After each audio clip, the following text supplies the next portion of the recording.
Жил-был паренек Антон, не богат, не беден. Руки золотые, да голова на плечах. Задумал он коня железного себе добыть.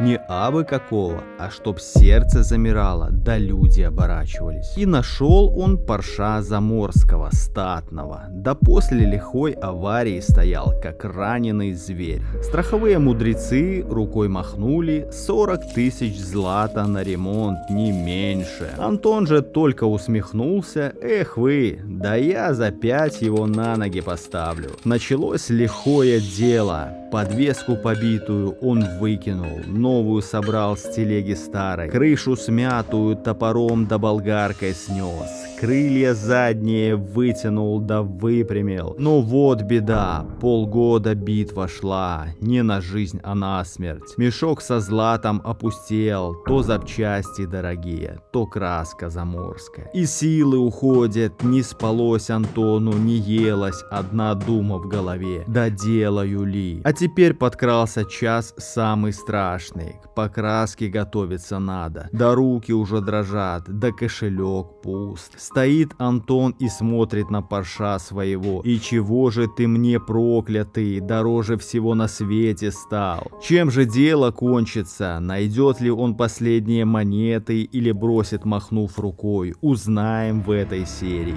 Не переключайтесь.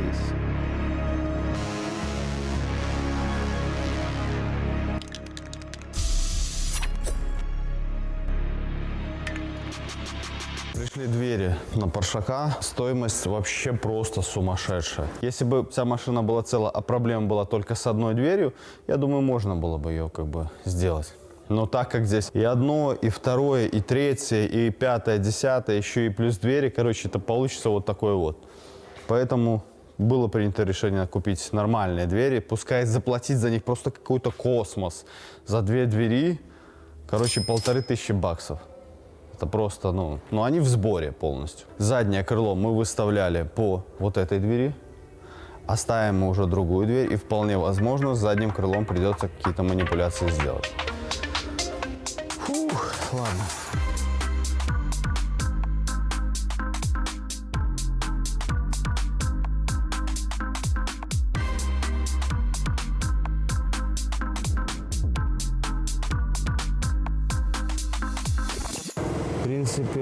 В принципе, нормально. Но хотелось бы лучше, честно говоря. Потому что зазор что-то великоват.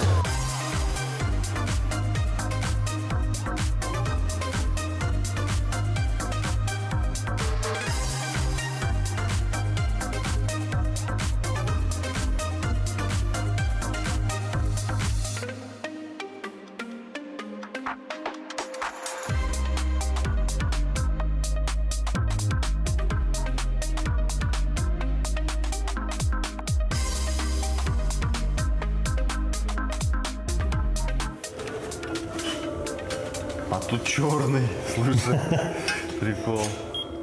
Цинк, а вот здесь черный. Есть. Петлю меняю в одного, блин. Что ты знаешь? Вот это именно тот случай, когда очень хорошо подходит выражение «петляю».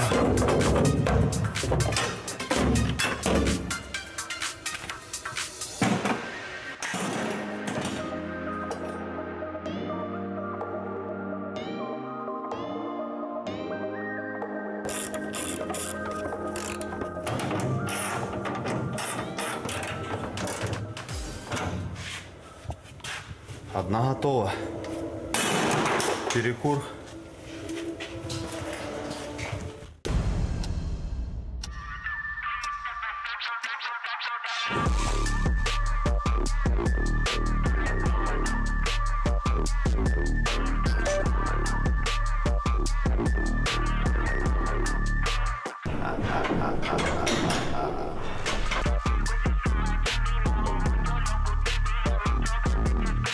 Так, ну что, где-то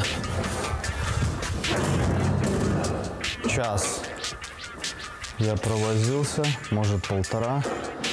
Ну, в принципе, более-менее нормально. Что с этой стороны, что с этой. Поэтому сейчас я ставлю крылья и буду дорихтовывать крылья, потому что там еще есть вопросы определенные. Потому когда мы выставим все зазоры, все, автомобиль разбирается, замотовывается, шпатлюется, красится. Поехали.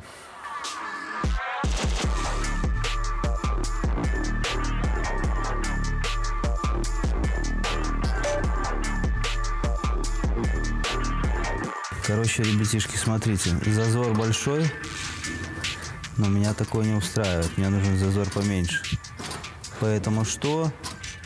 Правильно, его надо заварить. Никому не рекомендую повторять то же самое, потому что это самая настоящая залипуха. Ну, Porsche машина, так себе, поэтому с паршаком можно делать вообще без проблем. Если бы это было какой-нибудь Лада Гранта, там, Жигуль какой-нибудь, семерка старая, так не надо делать. С паршаком вообще без проблем.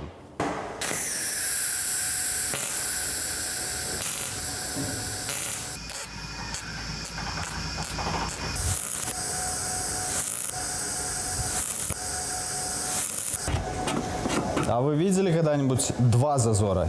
Иди-ка подсними.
С зазором вроде с большего разобрались, все остальное уже будет доделываться шпатлевкой.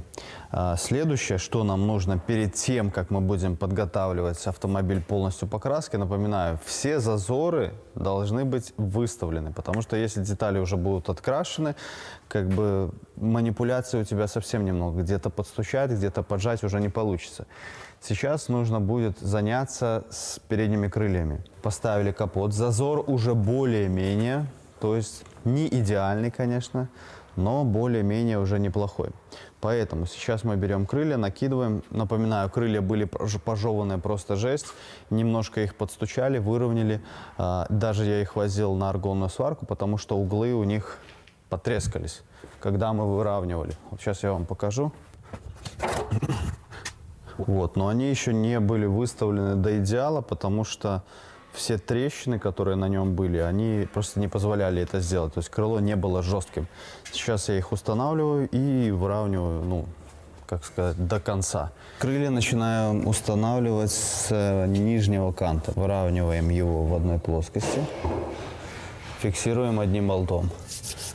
Дальше сделаем то же самое с этой стороны. Самым верхним болтом.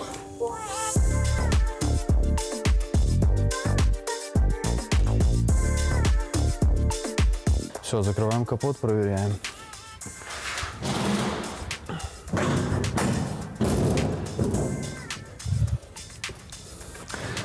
Вот.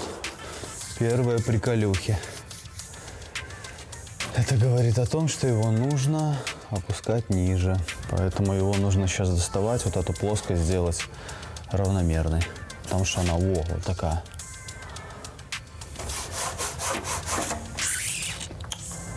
Ой, вообще даже не представляю, реально ли это сделать.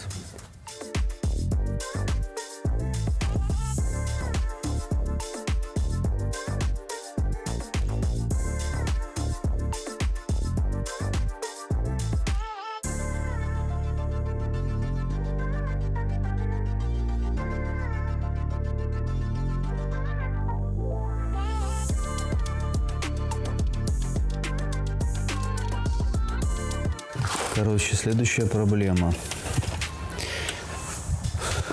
Вот здесь зазор хороший, вот здесь зазор просто соединяется с капотом. Проблема в чем? В том, что здесь все хорошо, условно говоря, здесь хорошо, а вот здесь такое ощущение, что крыло растянуто. Вполне возможно, первая мысль создается какая? Что может просто капот закрыт больше, но это исключено, потому что этот зазор нормальный. Поэтому такое ощущение, что как будто крыло растянуто. Его нужно как-то стянуть.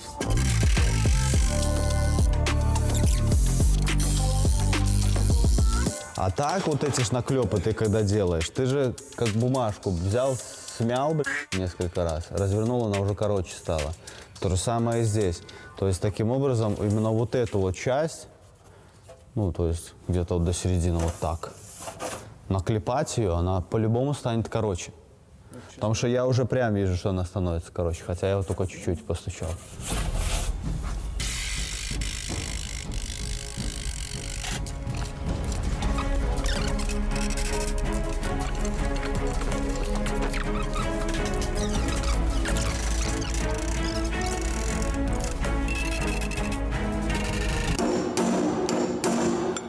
Ребята, писал подписчик, работает в травмпункте.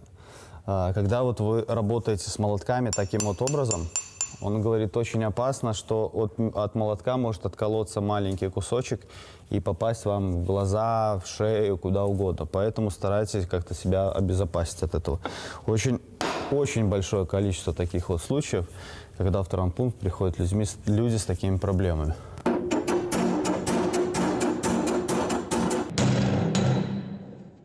Итак, друзья, продолжаем проект восстановления этого Поршака. Значит, немножко что-то осталось за кадром, как бы мы не снимали. Крылья мы восстановили, простучали, где-то что-то подварили, потому что все-таки лопнуло.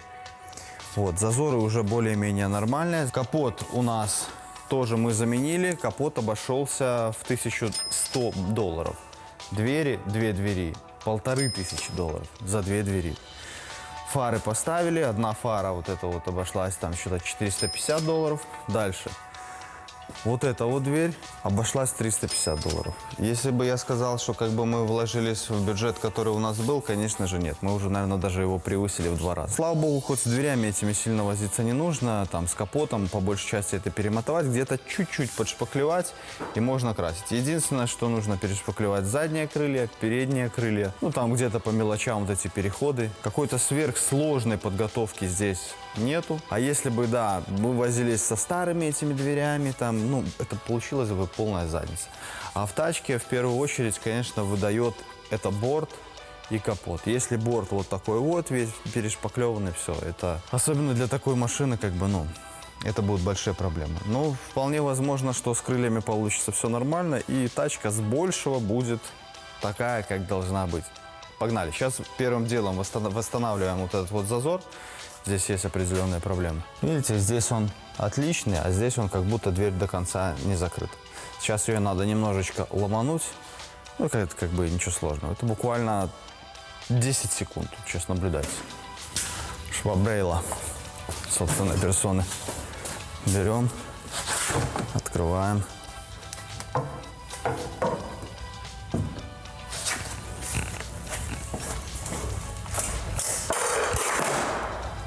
Что было, блин?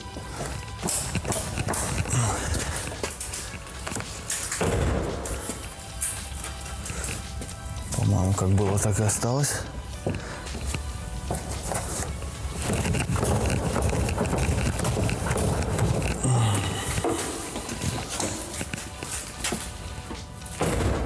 Все нормально. Единственное, просто ее сейчас надо глубже закрыть. Это немножко замком поиграться. Сейчас попробуем. Вот, для Поршака специально пришлось купить набор. Тут большинство вот таких вот головок используются. Не головки, а торксы. Значит, расслабляем. И чуть-чуть подбиваем. Тут регулировки совсем небольшие. Это не как в BMW, там можно регулировать это все до потери пульса. Тут буквально как в японцах. Микроны. Так, еще надо.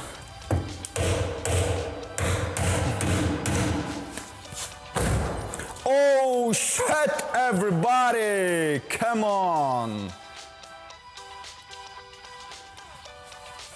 Perfectario. Everybody. Не, ну реально, слушай, посмотри, как оно получилось. Шикарно. Здесь есть небольшая елочка, но это, вот эта дверь чуть-чуть буквально торчит. Это специально для того, чтобы если какой-то летящий песок, камушки не скалывали вот этот торец. То есть там 1 миллиметрик буквально торчать должно. Вот. А здесь такое ощущение, что нет. Не торчит. Опять 25.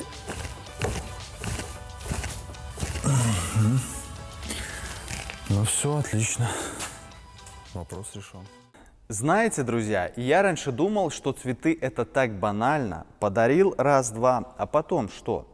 Но однажды я понял одну вещь. Цветы это не просто букет. Это мгновенное «я тебя люблю». И знаете что? Это работает лучше 1000 слов. Особенно если заказать их за 2 минуты в приложении «Русский букет». Ну вот смотрите, открываю приложение, выбираю букет. И бам, он уже едет к любимому человеку. Без повода. Просто потому, что сегодня вторник. И почему бы не сделать его чуть ярче? А еще здесь есть не только цветы, но и сладкие букеты. Клубника в шоколаде. Короче, все, что заставит ее сказать: ой, ну зачем ты это сделал?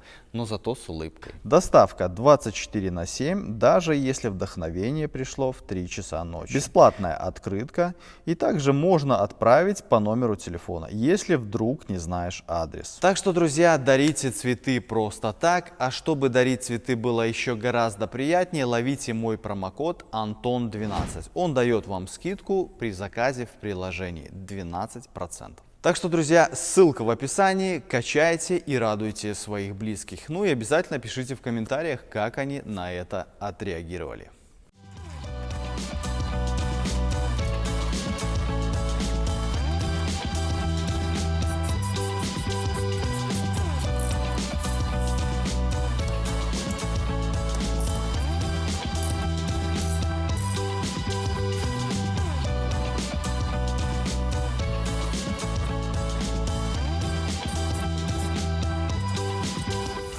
Так, вот эту вешу. Это вот плюс-минус, как должно стоять крыло. Сейчас нужно выставить вот эту дверь относительно капота. Всегда впереди стоящий элемент должен чуть-чуть больше торчать, нежели задний. Почему? Для того, чтобы просто не скалывалась краска. Ну и зазор будет из-за этого выглядеть красивее. Поэтому я сейчас ослабляю болты на петлях и попробую немножко саму дверь вдавить туда. Один я уже ослабил. Осталось ослабить верхний. Так. Закручено, конечно. Мама не возьмет. Ой, она как будто даже и пошла. Немножко. Сюда пошла. О, видал? Как она? Четко. Короче, ее нужно прижать и зажать.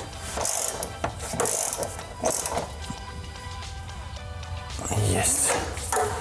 Все, сейчас крыло накинем и пойдем покурим.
все пошакалили. Сейчас заедем ништяков, возьмем каких-нибудь чайку.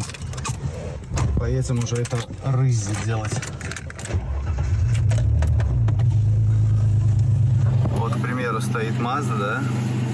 И видно, что у нее весь борт в шпаклевке. Вот, особенно, когда ты так поворачиваешь.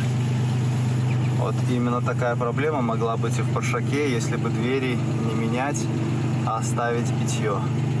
И по факту все, что ты с ней не сделаешь, тачка останется, ну, страшной. А это хреновый борщ. Такую машину продавать либо в дождь, либо ночью. Тогда может и прокатить. Именно поэтому тачку ни в дождь, ни ночью покупать нельзя.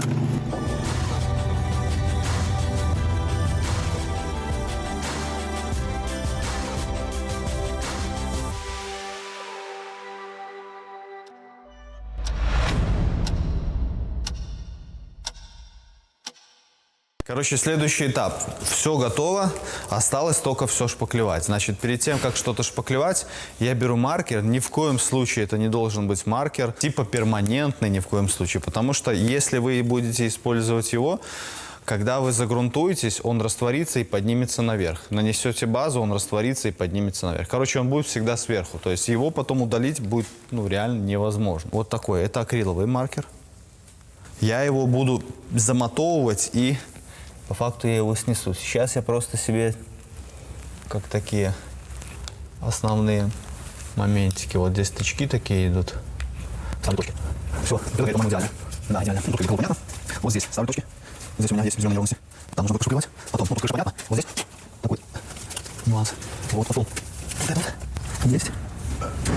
Вот. Есть. Дальше. Вот. Есть. Вот. Вот такой неприятный. А вот тут. Тут понятно. Ну, то есть объективно все.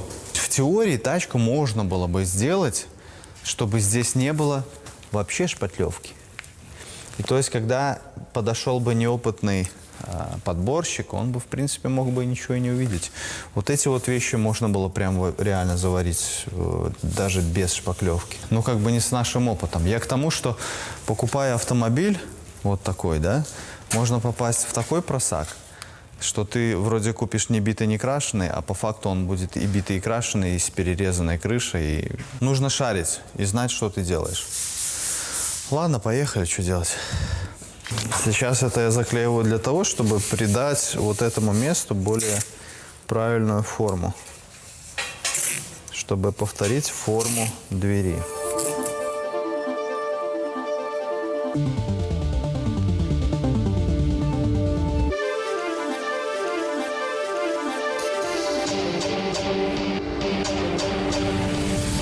Итак, бронтозаврики, значит, смотрите, что нам сейчас нужно сделать.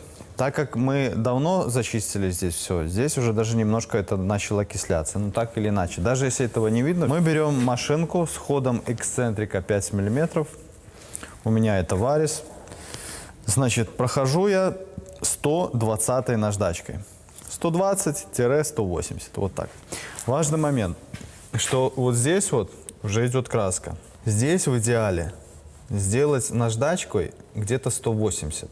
Почему? Если вы сделаете крупной типа 80-ка, здесь будет крупная риска. Потом, когда вы будете это все шпаклевать, шпатлевка просядет в риску со временем, не сразу. И потом появится вот это вот злополучное оконтуривание, которое вы, в принципе, наблюдаете на некачественной покраске. Именно здесь нужно сделать мелкую риску, то есть где-то 180. И тогда никаких просадов вы не обнаружите.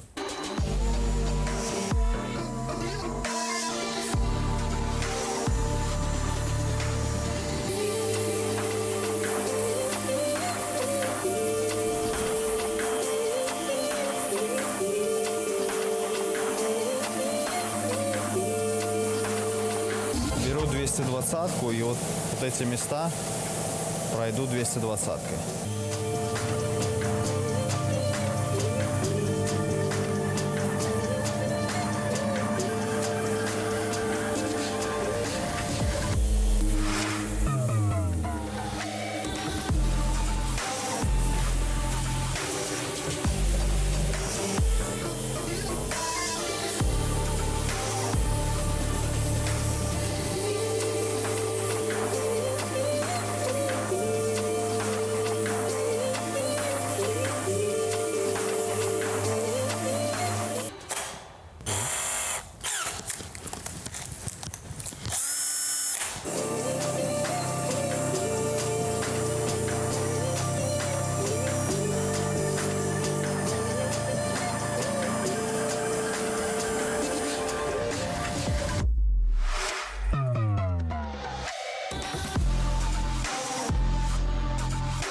Везде, где у нас тут имеются такие характерные неровности, мы все это расточили болгаркой, потом абразивом.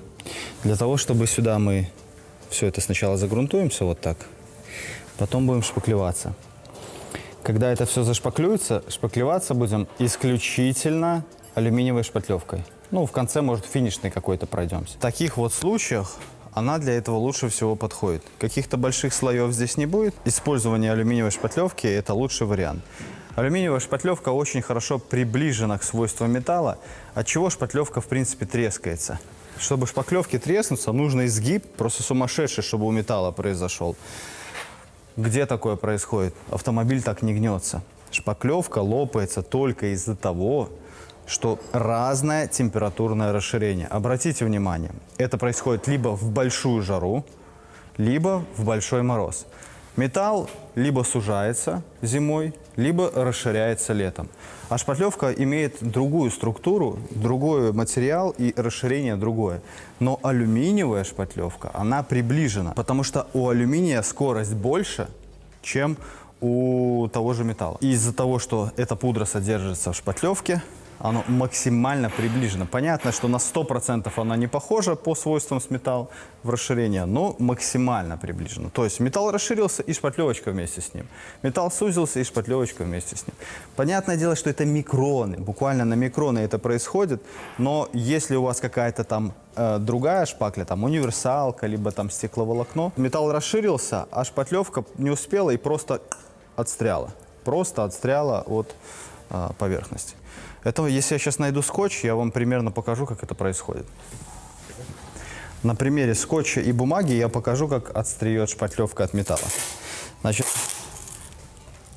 скотч – это металл, шпатлевка – это бумага. Просто если мы растянем, как растягивается металл при нагревании, точно так же ваша шпатлевка отходит от металла. Вот и все, господа.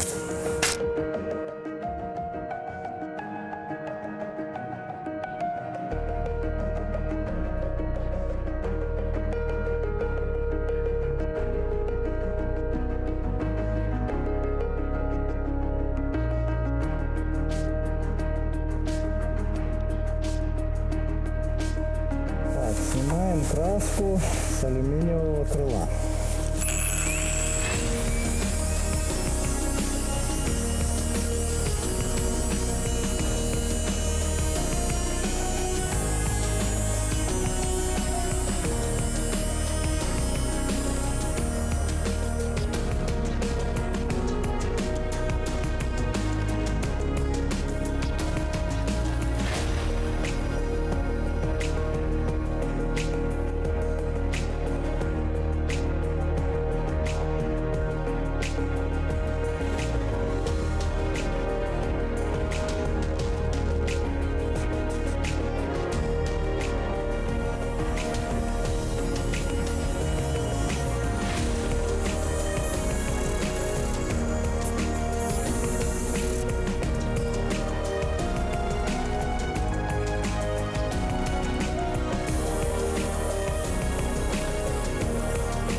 Я все растачивал 120-кой, а потом я уже растачивал 220-кой. Почему 220-кой? Потому что алюминий, он такой достаточно мягкий, и 120-ка может на нем просто сделать больших рисок. Вот. И когда вы это загрунтуете, зашпаклюете, где-то может проявиться. Поэтому мы сделали 220. Если бы это была нормальная тачка, там крутая какая-то, дорогая, тогда мы бы полностью здесь сняли. А так это как шило-то, вообще просто машина ни о чем. Поэтому мы делаем как бы Ну, немножко так, позалипушно. Но вы никогда так не делаете, потому что вы, ребята, честные, делаете все шикарно. А малярка для меня это дно, мовиль зло, поэтому как бы я здесь особо не изгаляюсь. Но вы так не делаете. А мне можно. 240-320 это для таких труднодоступных мест. Просто не спеша замотовываем. Где-то тут у нас краска отвалилась. Тоже что, ржавчина, что ли, пошла? Офигеть.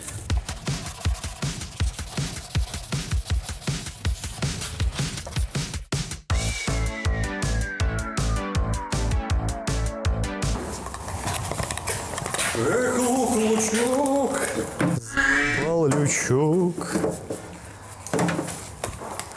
Порка Мадонна.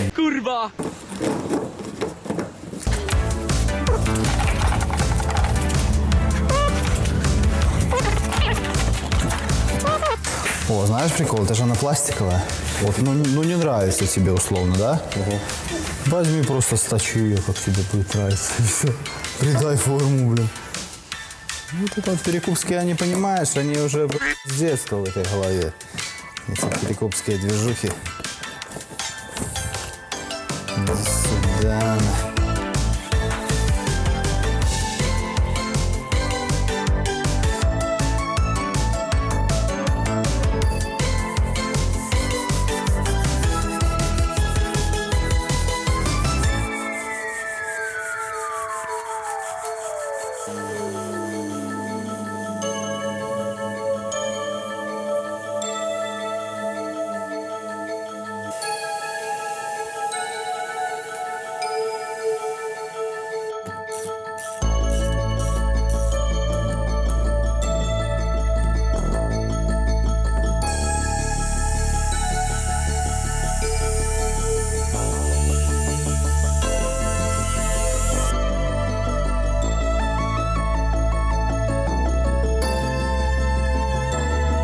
Чуть дальше отходи.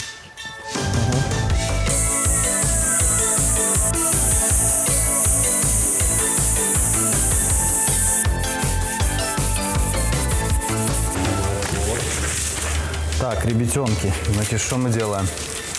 Сейчас заклеиваем эту пидерсию, чтобы нанести шпаклевку потом.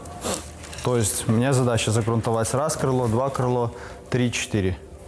Все, это основные места, где у нас шпаклевки просто, как говорится, Значит, грунт буду наносить эпоксидный, потому что я буду шпаклеваться. Если бы я не шпаклевался, то я бы наносил кислотный плюс акриловый. Почему? Потому что так прочнее, так лучше. У кислотного грунта не возникает подпленочной коррозии. И тут еще, конечно, двоякий такой момент. Передние крылья алюминиевые, а алюминиевые крылья в идеале наносить кислотный плюс акриловый. Но так как я буду шпаклеваться, я, наверное, просто нанесу эпоксидный. Держаться должно, хорошо. Каких-то приколов, таких неожиданных, быть не должно. Ребята, если бы это был какой-нибудь старенький Nissan Premier, я понимаю, там мы выкаблучивались. Какой-то вшивый Porsche. Что мы тут будем еще выдумывать? Так подработаем, нормально будет все. В идеале использовать всегда бумагу, ребят. Газетка, бумага, клеенка, такое себе, конечно, но и клеенка тоже пойдет. Клееночка это хорошо для того, чтобы укрыть. А вот где-то что-то загрунтовать.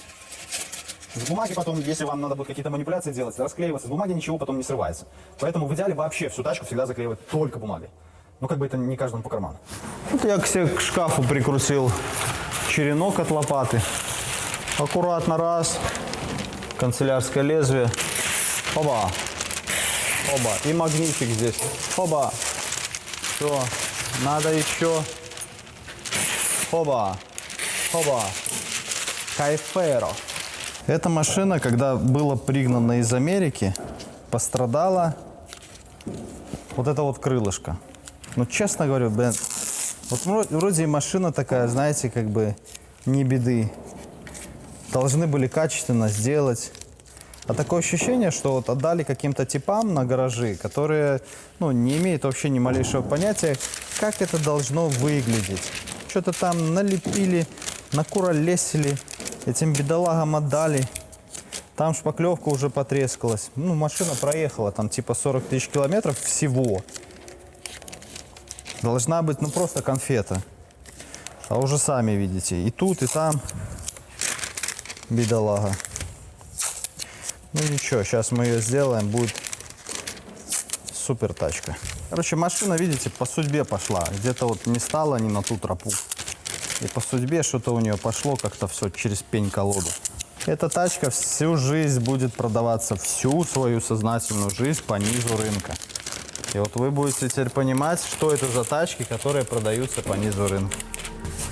Короче, ты выхватываешь какую-то идею из пространства, которую ты объяснить даже не можешь. Она просто откуда-то взялась и появилась. Если бы все люди, которые писали там какие-то гениальные музыки, они бы писали их вот так вот, раз, два, три, четыре, без остановок, неограниченное количество. Но почему-то так получается, что они написали один, два, и то в какой-то период времени, и все. И больше ничего. Это и говорит о том, что вот какое-то пространство открылось, он оттуда его выхватил, или ему какой-то там Всевышний, знаешь, типа выдал какой-то офигенный результат. Я даже по себе знаю, что иногда бывает, ты что-то начинаешь делать, какие-то идеи, там какие-то классные кадры, какие-то съемки, там вообще шутки, а иногда ничего нету. Это не говорит о том, что ты просто вот ты не попадаешь в это пространство, либо частота у тебя не та сейчас, либо что-то нужно сделать.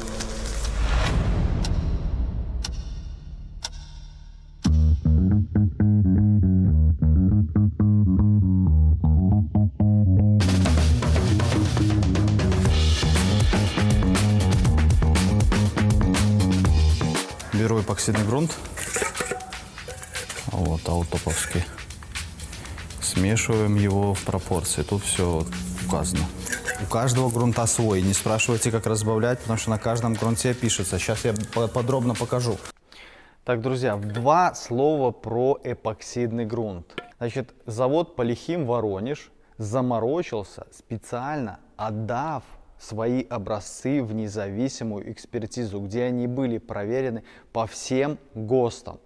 При этом они получили все бумаги, и теперь говорит о том, что этот грунт соответствует очень хорошей коррозионной стойкостью. Также он хорошо борется с различными химическими веществами. Моя солевая ванна, которая есть, понятное дело, что она самодельная. Максимум, что я могу ей сделать, это проверить две, к примеру, пластины и понять, это лучше этой, потому что это выдержало 20 суток, а это выдержало двое суток. Но в этом случае есть все абсолютно бумаги, которые говорят о том, что этот грунт очень хорошо сопротивляется ржавчине. При этом его можно использовать как мокрый по мокрому, как нешлифуемый грунт. Также его можно использовать под полиэфирные шпатлевки. Только важный момент, ребят, нельзя его наносить на кислотный грунт. Запомните, эпоксидный грунт никогда не наносится на кислотный грунт. Это просто табу.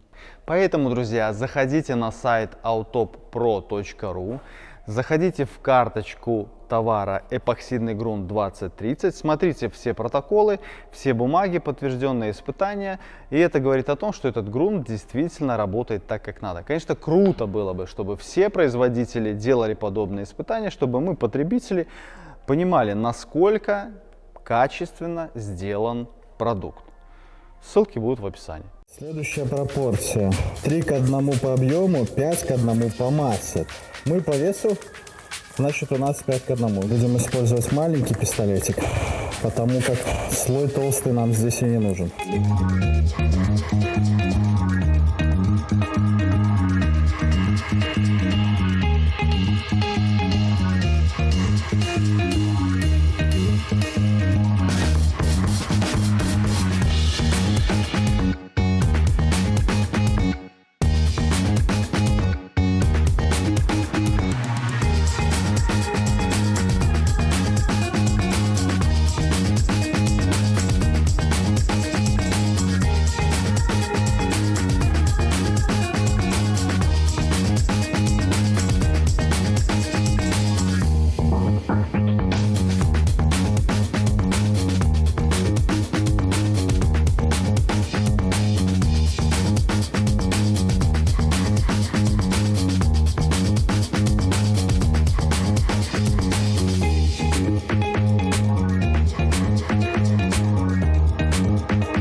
Все, короче, оставляем это до завтра. Завтра приходим, перемотовываем и шпаклюемся. Вот даже промывочный специальный растворитель для мойки пистолета.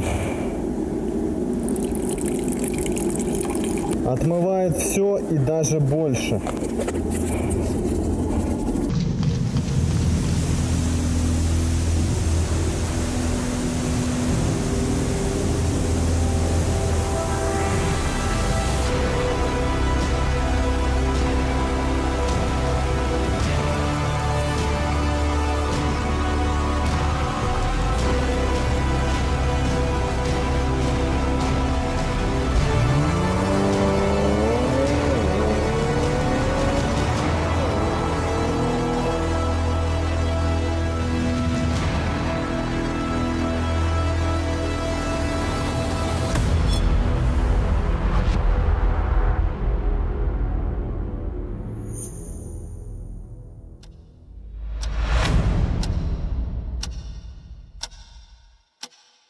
На следующий день я прихожу.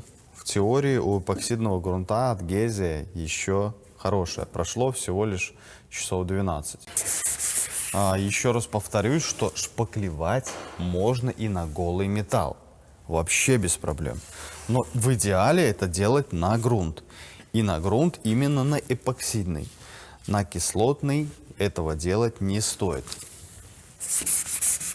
Это будет грубейшая ошибка. Кстати, наждачка 240.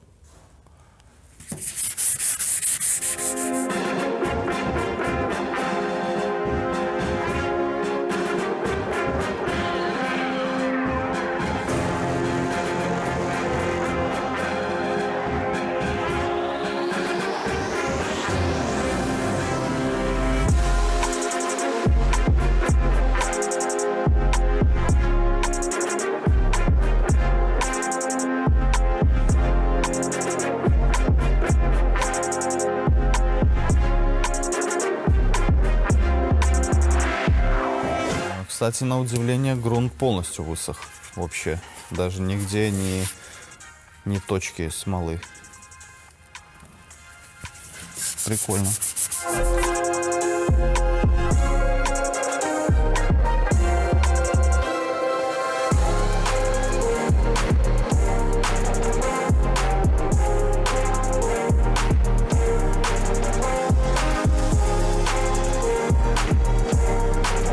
Сольвентная обезжирка.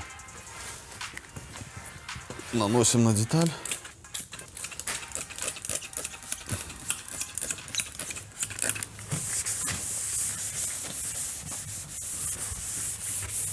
Кстати, вот до сих пор не понимаю, почему только Аутоп додумался до того, чтобы продавать обезжирку сразу с распылителем. За что им, как говорится, отдельная благодарность. Потому что это очень удобно.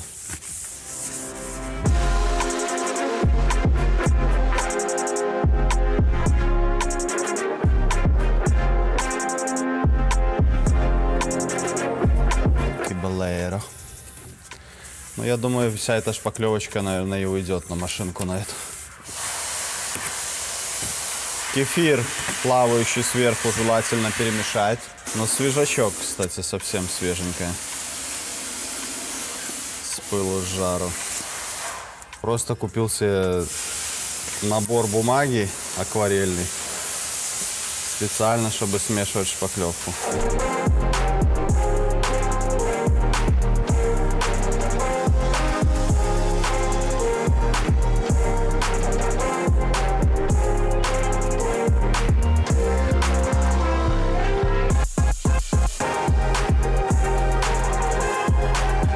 Это, чуваки, напишите еще в комментариях, кто, как и я, не может отвыкнуть от того, чтобы потом шпаклевку об штаны не вытирать. У меня это постоянная проблема. Штаны меняю тогда, когда они просто уже тяжелыми становятся. Ну, просто не надо ничего чистить. Новый листик и пошел.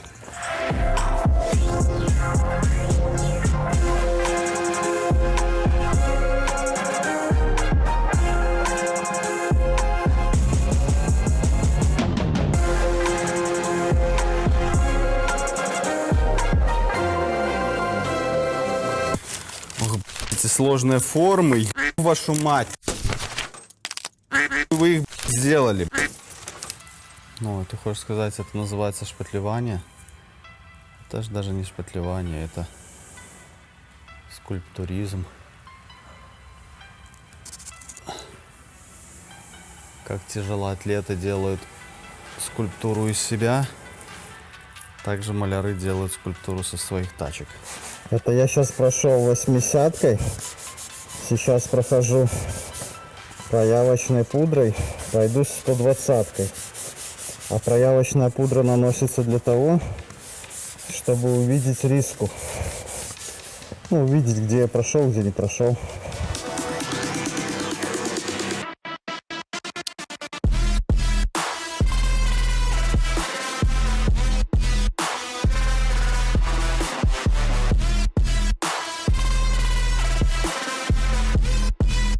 Кое-где тут металл повылазил. Вообще, ребят, ничего страшного, повылазил и повылазил. Сейчас я еще буду сюда шпатлевку накидывать. В принципе, как я уже говорил ранее, что шпаклевать можно на голый металл. То, что я наносил эпоксидный грунт, это было просто, ну, а почему бы и нет? Пока несколько слоев мы накидаем так просто.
Ёб, скульптура, блин. Я думаю, вы все сталкивались с той проблемой, особенно неопытные, когда ты условно проходишь там 80-й наждачкой, потом 120-й, потом 240-й, там 320-й. Как сделать так, чтобы не пропустить? То есть, когда ты перебил наждачку, чтобы ты видел, что ты точно зачистил. Есть очень хороший лайфхак.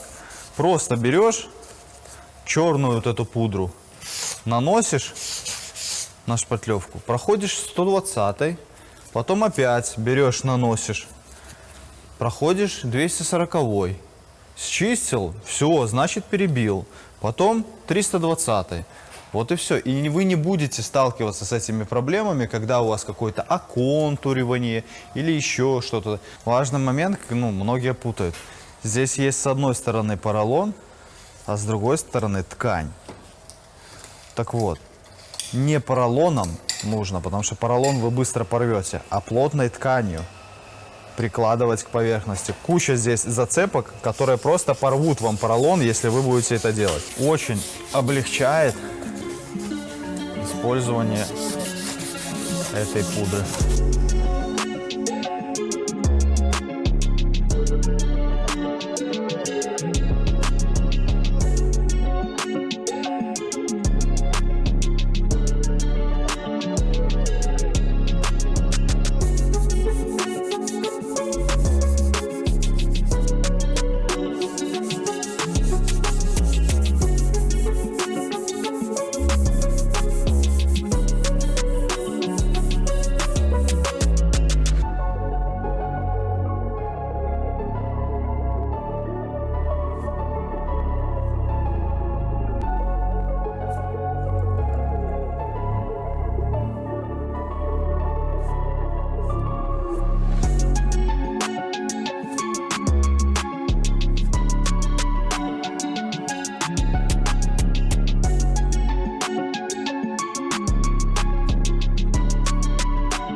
Так, сейчас покажу вам, как воссоздать кантик на шпаклеванном крыле. Крыло полностью было замято, кантика, понятное дело, нету. Беру такое вот чудо самодельное средство, прорисовываю кант, проклеиваю скотч и сейчас наношу шпатлевку.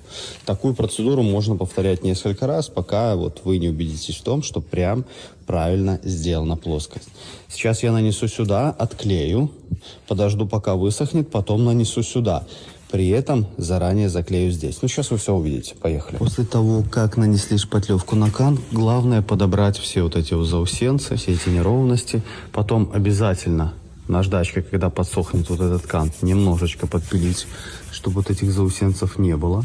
Иначе, когда вы будете накладывать шпаклевку, получится так, что вот оно начнет обрисовывать, и у вас вот будет неровно здесь. Сейчас это подсыхает, заклеиваем вот здесь и уже наносим наверх. При этом рекомендую использовать вот такой шпателечек. Он силиконовый, очень удобно наносить, повторяет форму. Причем, видите, все углы у него разные. То есть можно использовать, к примеру, для таких мест, для таких мест, для таких мест. Пример, как это выглядит, да? Вот, нанес шпатлевку. И еще хотел сказать один момент, очень важный. Вот в таких вот больших объемах шпатлевки используйте обязательно только алюминиевую. Финишка буквально это конечный тоненький-тоненький слой, чтобы подровнять где-то какие-то порочки. Спросите у ребят, которые живут в Якутии, где минус 50. У них вообще ни одна шпатлевка не держится, кроме алюминиевой.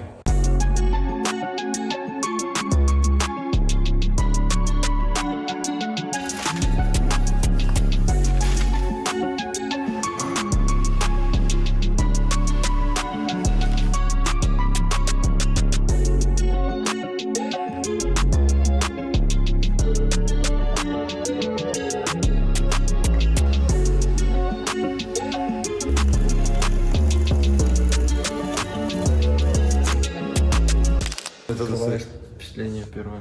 Не надо. Ой, там ничего такого страшного. Но она не просто, ну как бы. Ну открой, ну. Не, ну интересно, у нас реакция.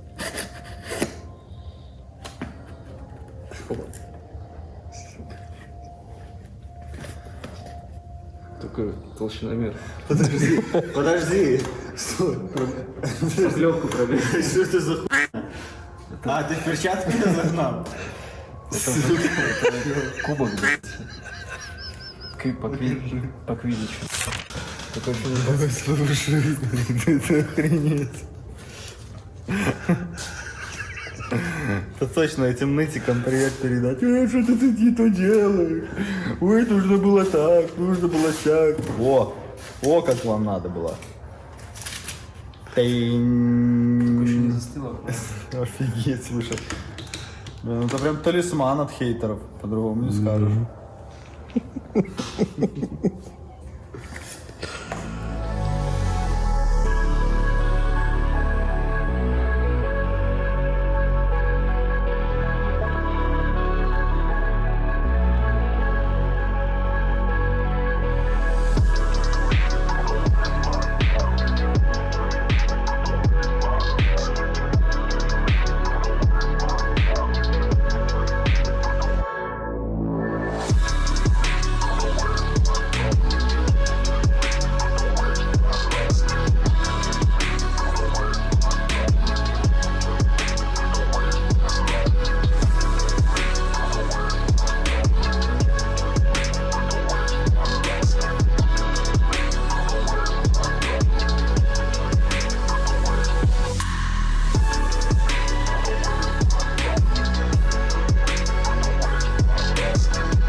Итак, бронтозаврики, что я хотел сказать. Когда вы делаете что-то похожее, ну, если у вас прям опыта большого нету, как бы не сильно не переживайте, потому что у вас где-то что-то не получается. Это нормально. Важно знать, что ни один специалист, вот, профессионал своего дела, с первого раза такую поверхность со шпаклевкой не сделает. Почему? Не видно, рукой ты это не почувствуешь. Необходимо нанести грунт, посмотреть, как, что, чего, перемотовать и посмотреть, ну, все неровности. А другой раз зачастую берется какая-то дешевая акриловая краска, ну, не дешевая, условно, акриловая краска, там, черного цвета, темного какого-то, наносится на элемент, и уже тогда смотрятся все неровности, то есть как блестит, где нужно докинуть, где нужно подровнять, где нужно подшпаклевать. Не существует таких профессионалов, которые прям вот сделают тебе с первого раза такие вещи, и все будет четко. Качественный и профессиональный ремонт вот такой осуществляется вообще без шпатлевки. Именно для того, чтобы себя контролировать плоскость. Когда ты делаешь это споттером, напильничками все это подтираешь, ты видишь, как у тебя поверхность выравнивается. Ты видишь, что тебе делать. Тебе не нужно по 1000 раз это перегрунтовывать, перешпаклевывать. И нужно понимать, что шпатлевка рано или поздно дает усадки, небольшие какие-то. Ну, хорошо, что здесь как бы поворотная такая плоскость, она вся такая закругленная, этого здесь практически видно не будет. Но если бы здесь была идеальная струна, допустим, вот как у меня на бэхе машина ровная, да, по своему заводу должна быть. Как ты там не шпаклюй, все равно это все со временем просядет, и твоя тачка будет все равно такая вот, винтом. Именно поэтому, когда тачка у тебя ровная, ты должен все это делать без шпатлевки. Тогда ты точно знаешь, что никогда у тебя ничего не просядет. Что я хотел сказать, что просто не ссыте. Все у вас получится. Просто нужно брать, делать, и со временем как бы ты поймешь. С первого раза такое сделать, ну, будет как бы сложновато. Молодцы, ребята.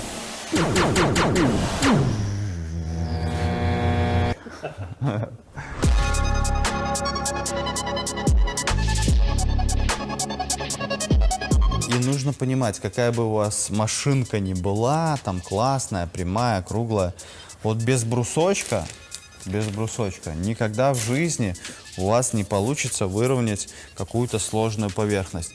Именно поэтому у меня два брусочка. Один, видите, с закруглением, второй прямой.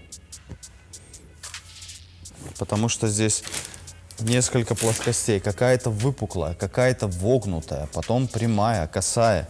Все это нужно экспериментировать и пробовать. Конечно, я бы купил крыло, проще его было купить, но это крыло стоит $500. Вот это маленькое крыло стоит 500 гребаных долларов. То есть за два мне пришлось бы отдать $1000. Вы чего? Да я 3 дня с ним повожусь, и нормально. За эти бабки на море можно съездить. Все, для удобства всегда наносим пудру. 120-я наждачка. И пошел, все. Смотрите, как это сразу проявляется.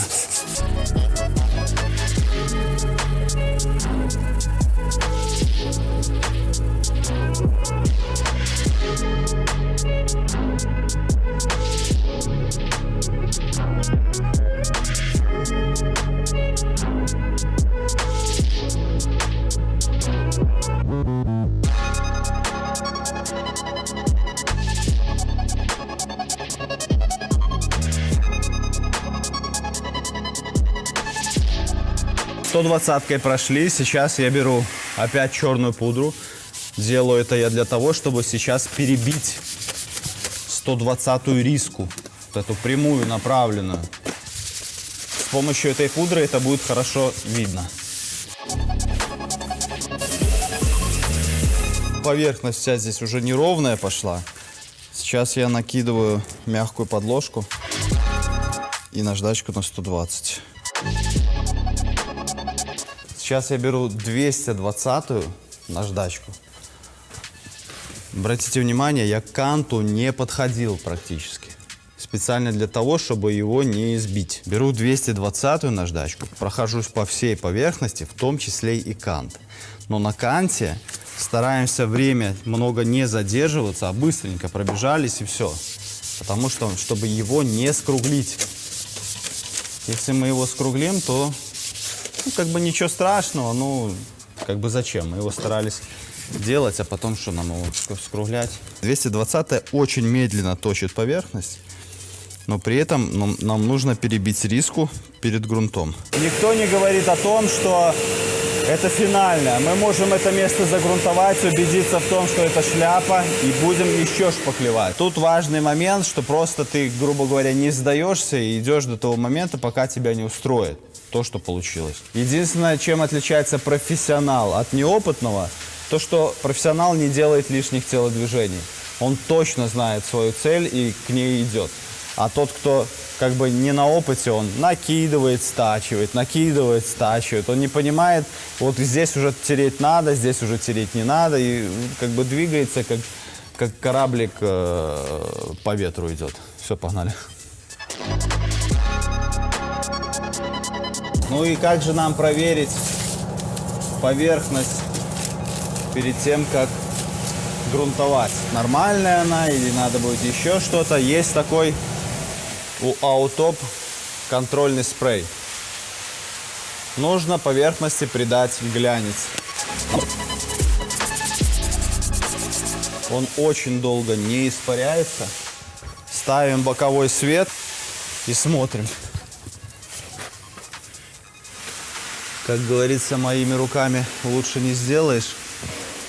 Но в принципе нормально. Не идеально, господа. Ну еще раз говорю, моими руками лучше не сделаешь. Когда убедились, что все хорошо, обезжирить обязательно нужно. Прям сильно долго лучше это на детали не держать со шпатлевкой. Лучше это убрать.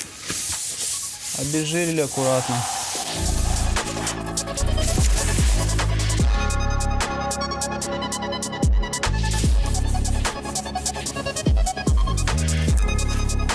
Когда там обед уже, твою мать? Уже. То уже ломает уже, понимаешь?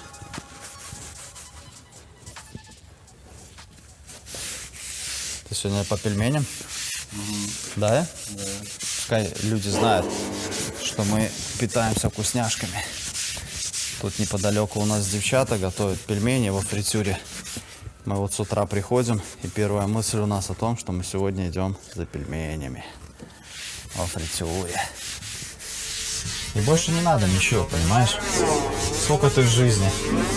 Кишку набил, кайфуй. Это работа, там, что-то, чего-то стремиться, там, что-то добиваться, там.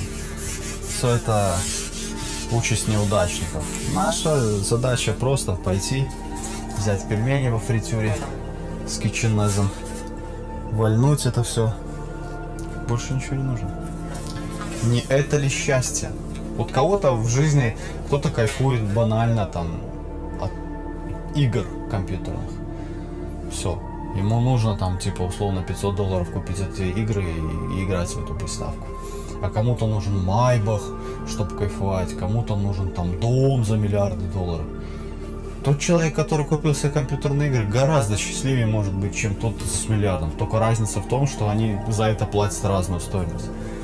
Именно поэтому уже давно доказано, что прям сверх результатов чего-то достигать в принципе вообще не нужно. Можно каким-то мизером получать удовольствие. Возьмите себя в детстве. Кто-то от шоколадки мог кайфовать так, что просто за ушами трещало удовольствие. А кто-то сегодня покупает там самый дорогущий там что угодно там, и это не приносит ему таких эмоций, как приносила ему в детстве та шоколадка. Так что, господа, сегодня мир идет туда, чтобы навязать вам, что вам нужны дорогие вещи, нужно к чему-то сверхстремиться. Все это шляпа. Любое стремление к вот этим вот чему-то неизвестному и очень дорогому и как бы большим ресурсам, все это шляпа. Счастливым можно быть, он просто пойти на рыбалочку, закинуть удочку, просто кайфануть. Ни в коем случае не пивка взять, это как бы не надо. Вот, сидеть кайфовать на природе. Поэтому не всегда нужно прям добиваться сверхрезультатов. И не нужно завидовать тем, кто этого делает, потому что не всегда эти люди, которые это делают, они счастливы. Поэтому довольствуйтесь малым, и будет у вас счастье. Вот, столько вот. А у нас сегодня, братишки, пельмешульки с кетчунезиком. Вот такие делишки. Ладно, двигаемся.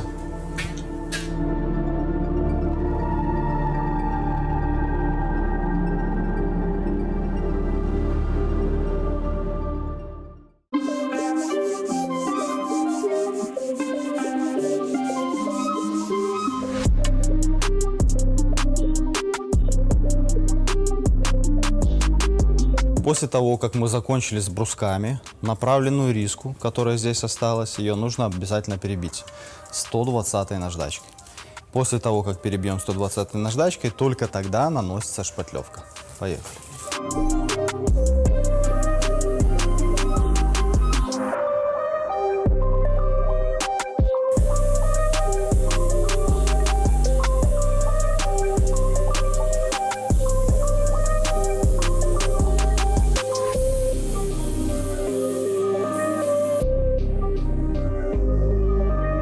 Короче, стратегия такая. Сначала мы наносим грунт эпоксидный, потому что у нас есть протиры, чтобы защитить металл. Раз. Потом наносим грунт-наполнитель акриловый. Он как бы и тоже защиту свою дает, и при этом еще дает наполнение, заполнение всяких пор, царапок мелких. Вот. После чего по-любому придется еще где-то что-то шпатлевать. Вообще, блин, без этого никак. С первого раза зашпатлевать, чтобы у вас все получилось, это невозможно.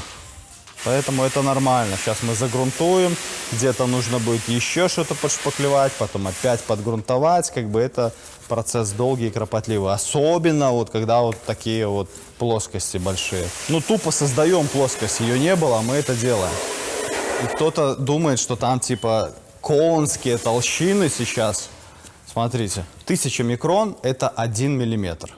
Что такое 1 миллиметр? Это ничто. Значит, смотрите. 546. Это полмиллиметра. 126. Там, где у нас сварной шов, это 1 миллиметр и 2. Даже миллиметра нет. Здесь 416. Полмиллиметра. Полмиллиметра. 0,3 миллиметра. Это я к тому, что кто-то думает, что здесь просто какой-то конец света. 1 миллиметр это, ну, это максимальная толщина, которая здесь. При этом, что это алюминиевая шпатлевка, которая в дальнейшем, как я говорил, приспособлена к расширениям и сужениям. Это место, ему вообще будет пофигу. Здесь никогда ничего не лопнет. Тачка будет ездить, ну, как целочка, понимаете? Только никто об этом не должен знать. Это наш с вами секрет будет.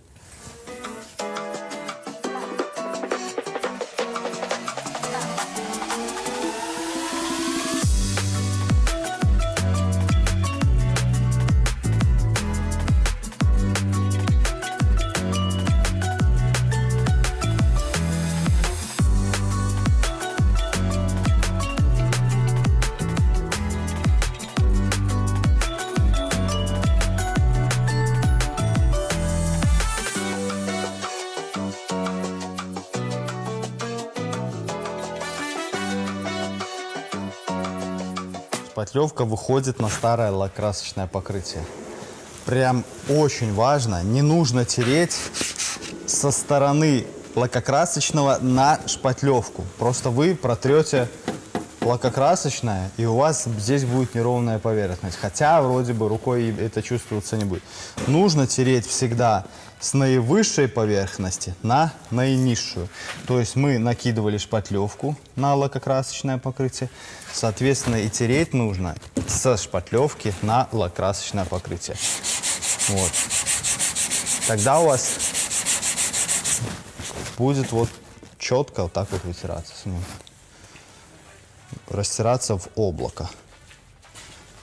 Если вы будете отсюда вот тереть, тогда вы будете тереть и эту еще краску, и шпатлевку. Когда вы вытрете, у вас будет облако, то у вас уже и старое лакокрасочное покрытие будет тоже ямками такими. И потом вы где-то на отблесках будете видеть, и будет шляпа.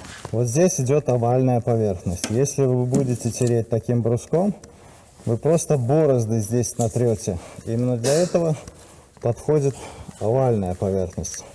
Максимально эффективно. Потому что если вы будете тереть вот этим, вы трете только вот этим углом. Если вы трете этим, то вы трете практически всей поверхностью. Ну и во всяком случае какой-то частью. И это быстрее и эффективнее.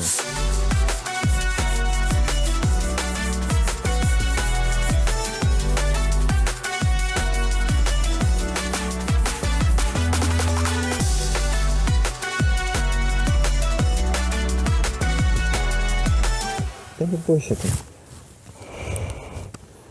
Кто тебя напал там же? Как кто-то обижал? Ты если что, говори мне. Я быстренько разберусь там. Понял? Я за бетону за своего порву, ты же знаешь.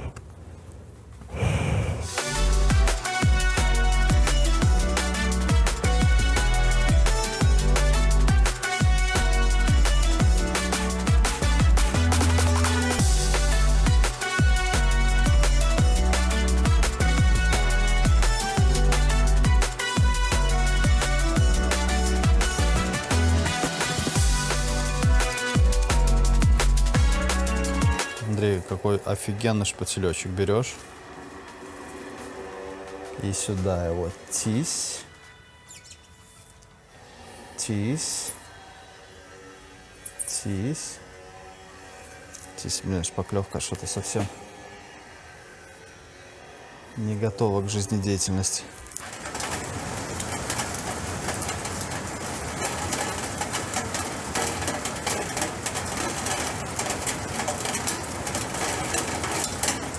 Блин, ну затянуло, конечно, конкретно. Ты мой маленький пришел. Пришел, красавец. Пришел. Скажи, там дождь льет. Он, наверное, под машиной сидел, да? Ай, ты мой маленький.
Короче, сейчас я прохожусь 220-кой, а после чего уже грунтуемся.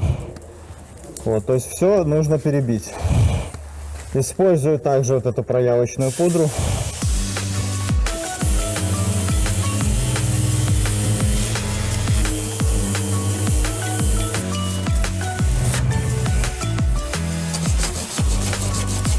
Вокруг уже поверхность готова. Главное, чтобы вот это вытачивать и не точить вот эти вот места.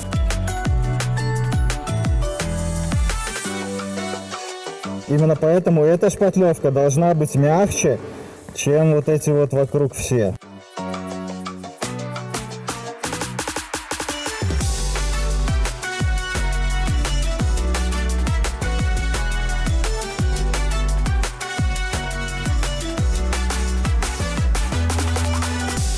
Да. Ну, коржичек. Коржик.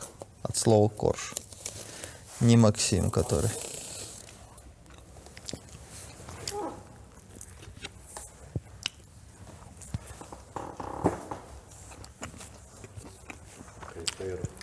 Это господа.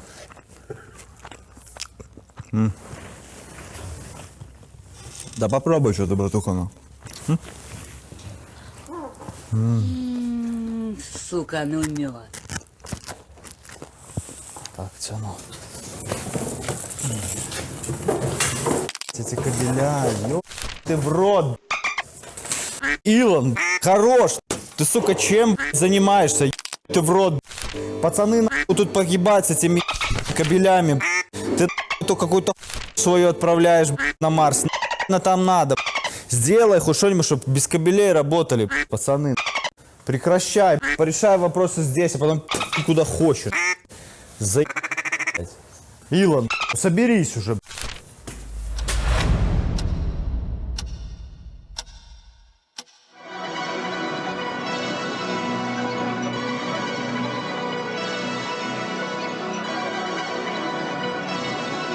Итак, друзья, значит, сейчас у нас эпоксидный грунт. Мы его наносим одним слоем на поверхность. Делаем мы это для чего? Потому как у нас открытый есть металл, и его нужно обязательно закрыть. А эпоксидный грунт обладает крепкой защитной пленкой, и он желательно, конечно, наносится всегда на металл. Но если, как в нашем случае, мы его нанесем на шпатлевку, проблем здесь никаких не будет. Это все равно будет хорошей защитной пленкой, предотвращает дальнейшее развитие коррозии. Значит, разводится по весу, по массе. Тут все написано. Главное, смотрите на банку. И не спрашивайте, как ваш грунт разводится, потому что каждый грунт разводится по техничке. Здесь написано, я развожу так, как здесь написано. По поводу дюзы, значит, эпоксидник я буду наносить дюзой 1,4, так как нам нужно сделать только защитную тонкую пленку. А вот потом уже буду наносить сверху без перемотовок грунт-наполнитель. Вот его я буду наносить дюзой 1,8, потому как грунт-наполнитель нам нужен для того, чтобы какие-то неровности, можно сказать, сгладить. Мы нанесем его побольше, чтобы потом еще брусочком пройти и прошлифовать все нюансы, которые проявятся после шпатлевки. По факту это, как грубо говоря, вот наполнитель, он будет как жидкая шпатлевка, ну что-то типа того.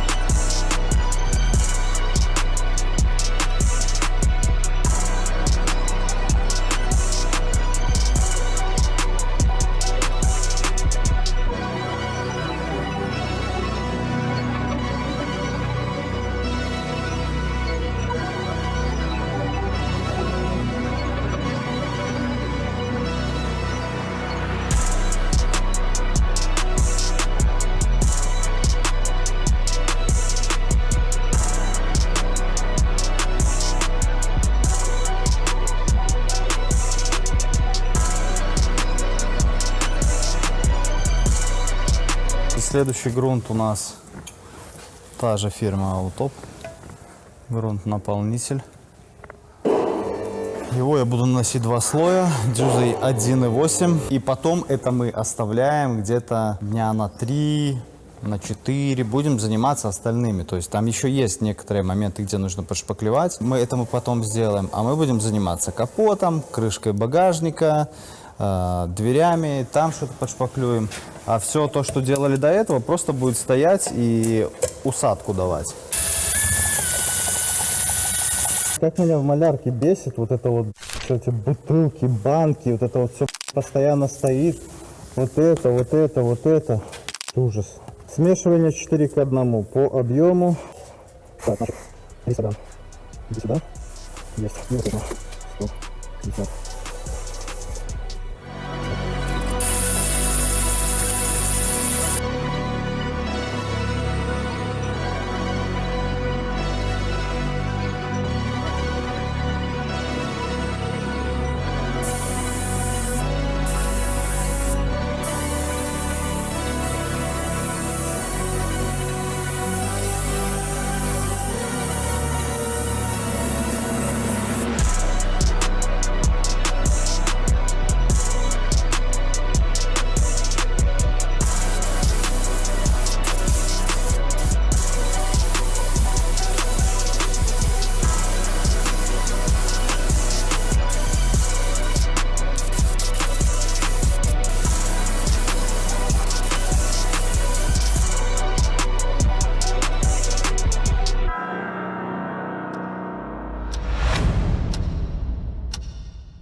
I'm a shy deer in the headlights. She's coming over and I'm just standing there like it's like a riptide on the inside. Keep it together, man, you could drown in those blue eyes. She said, hey you, isn't it funny how we always seem to meet at every place in town? Yeah, I must be lucky. I reply, you can't take me. Господа, 17 дней. Этот тест мы будем вести до полумесяца, но смотрим уже на 17-й день. Что у нас там получается? А для тех, кто не в теме, тест в солевой ванне металлических пластин, обработанных мастикой, мы проводили параллельно с обработкой Geely Manjaro. Ссылка на видео будет в описании. А сейчас вы увидите результат этих же пластин спустя 17 дней после обработки и подробное объяснение происходящего. Те пластины, которые были нанесены по залипушному, они уже полностью все покрылись. Мелкой. Вот. Каждый миллиметрик покрыт вздутием и ржавчиной. Каждый. Все, это... Причем это с грунтом. Без грунта я вообще молчу. Тут финито ля комедия всему. Значит, наши пластины, которые без грунта, нету ни пузырей. Вот как я нанес, вот какие-то как будто поры, маленькие раковины были, при этом без грунта, напоминаю. И, кстати, обрати внимание, вот видишь, какая-то часть, она открытый металл, а ей хоть бы хны. Может, пальцем мазанул антикором нашим прозрачным. И вот с грунтом. То же самое. Все отлично. Это вот пыль.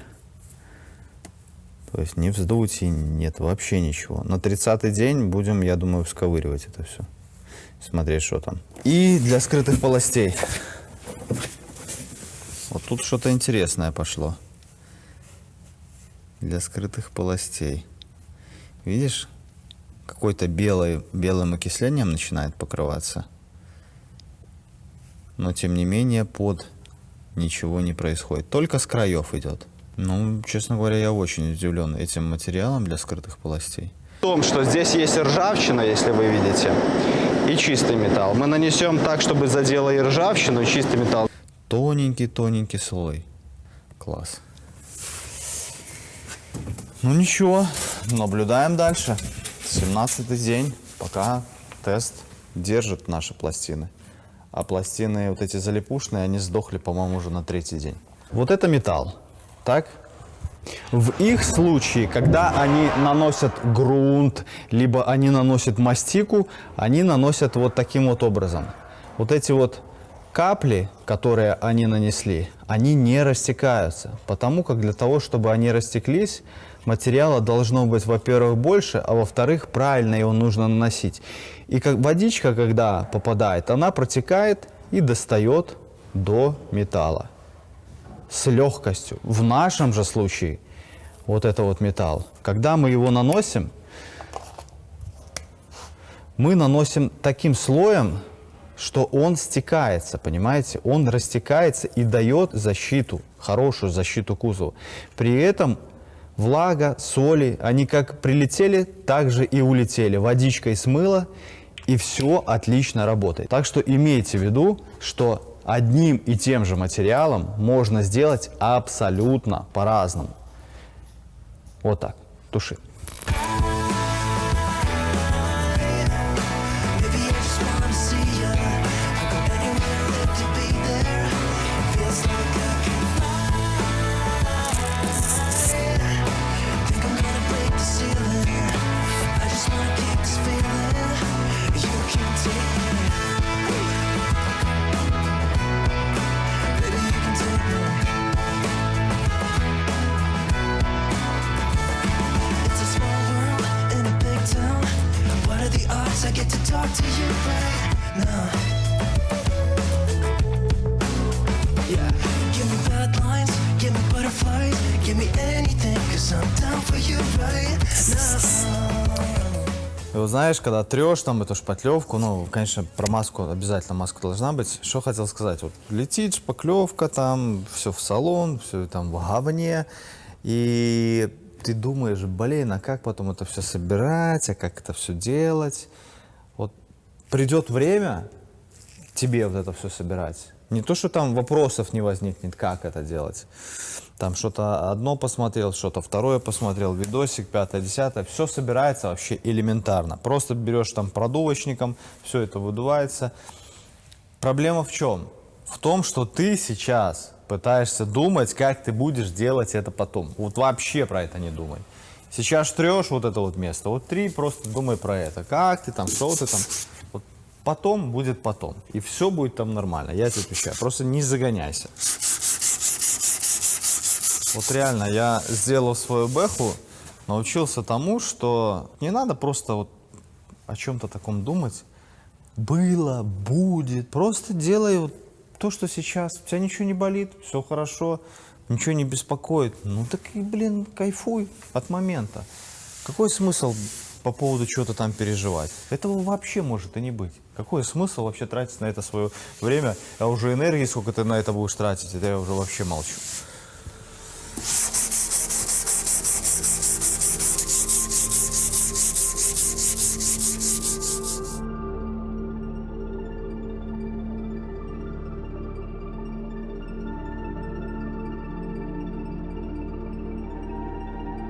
Я думаю, что мир он какой-то простой, если делать все по правилам, и одновременно непростой, если делать все не по чесноку. Эти стримеры, они думают, что бабки пришли и все.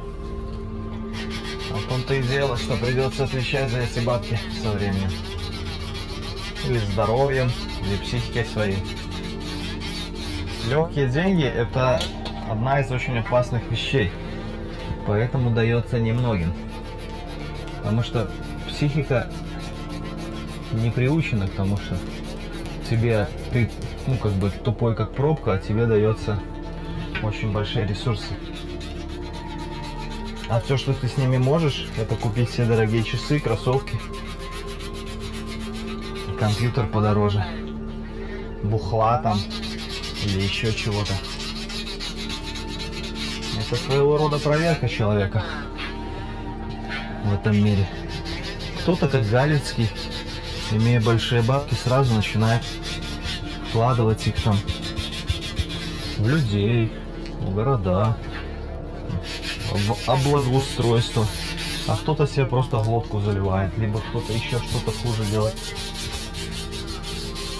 А потом думает, а что это жизнь под откос пошла? А вот именно за этих бабок и пошла. И в итоге до денег не был никем, а с деньгами стал еще хуже.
Бронтозаврики, что хочу сказать, что в малярке, в оклейке главное не спешить. Вот как ты тачку заклеишь, такой результат и получишь. Можно избежать большого количества пыли, потом большого количества косяков, там, где ты загрунтуешься не туда, что нужно, потом хрен это отмоешь. Вот. Лучше лишний раз, спокойненько, не спеша, все это сделать с максимальной долей ответственности. Потому как здесь поспешил, ты как с кредитом, да? Поспешил, все, тачка, загорелся, телефон, все, а потом страдаешь десятилетиями. Разгребаешь этот кредит. Вот здесь то же самое. Не поспешил, аккуратно заклеился. День надо уделить, удели день. 2 надо уделить, удели 2. Потому что, допустим, условно тачку полировать 3 дня нормально. А чтобы ее заклеить, чтобы было меньше пыли, день.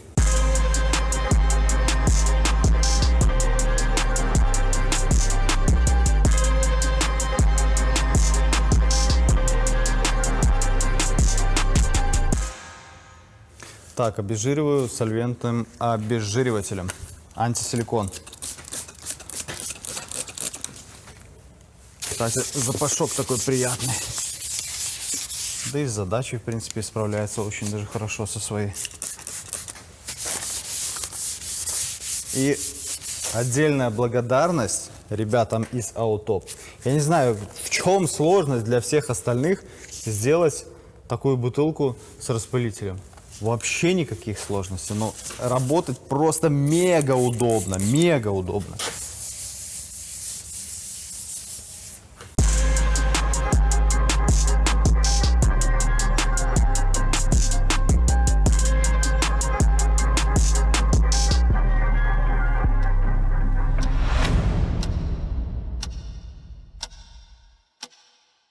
Первый слой я наношу тоненький эпоксидного грунта, потому как у меня много где открыт грунт, металл, его необходимо перекрыть.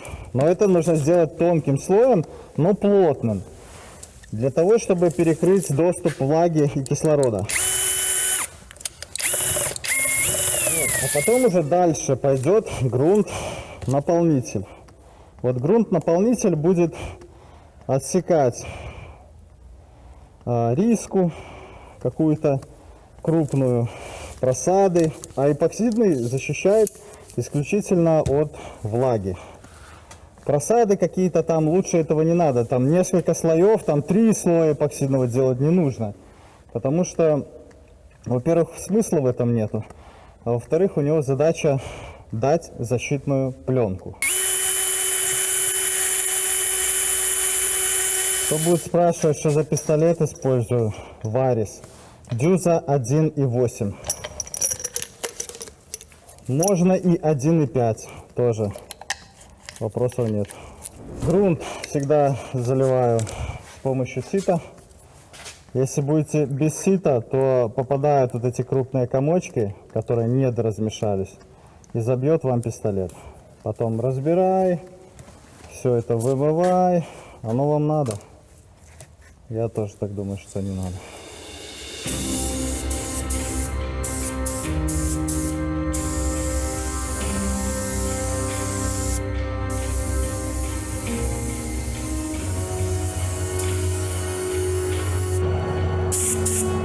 Забыл. Точно.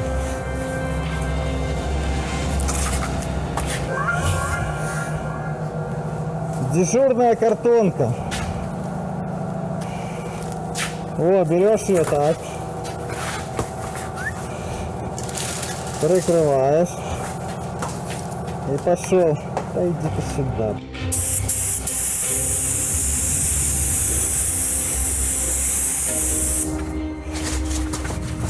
О.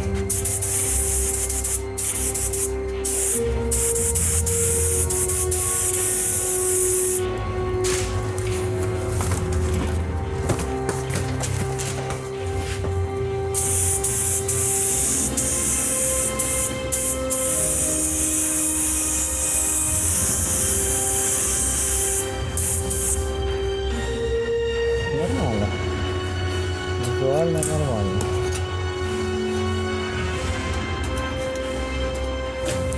Вот это пылесос, смотри. И под пистолет, и под наждачки, и под пыль, и под грязь, и под стоечки, и под... Идите нахуй.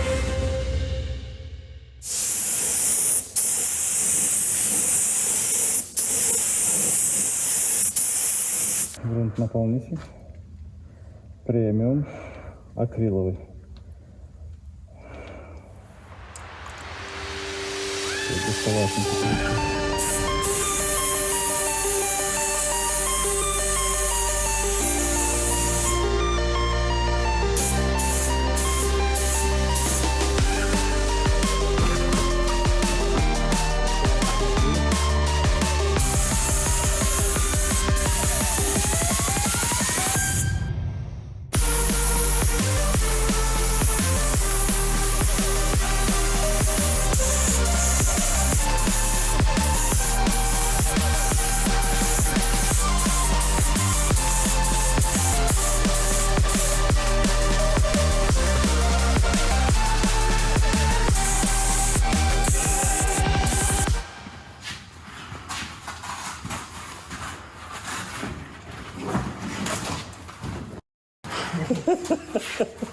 Такая маленькая, такая удобная.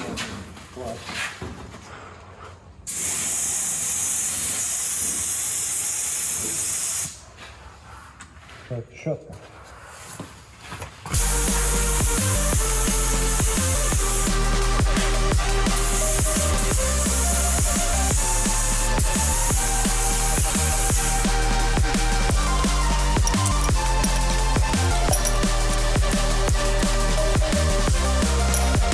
Пистолет в итоге разбираем обязательно.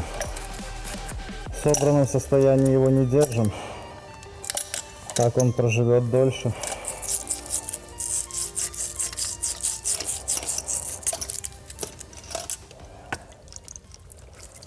Так, господа, и обязательно после себя нужно прибрать этот гадюшник. Ребята, ну и в конце я хотел сказать, что когда у вас есть какой-то такой сложный проект, я уже неоднократно говорил, но повторюсь еще раз, то не нужно в голове держать всю картину целиком, потому что вам будет психологически тяжело. Вот там в салон страшно выглядит, да и бог с ним. Сейчас это мне вообще не заботит. Сейчас мне нужно там сделать вот эту поверхность, это все, этим я и занимаюсь.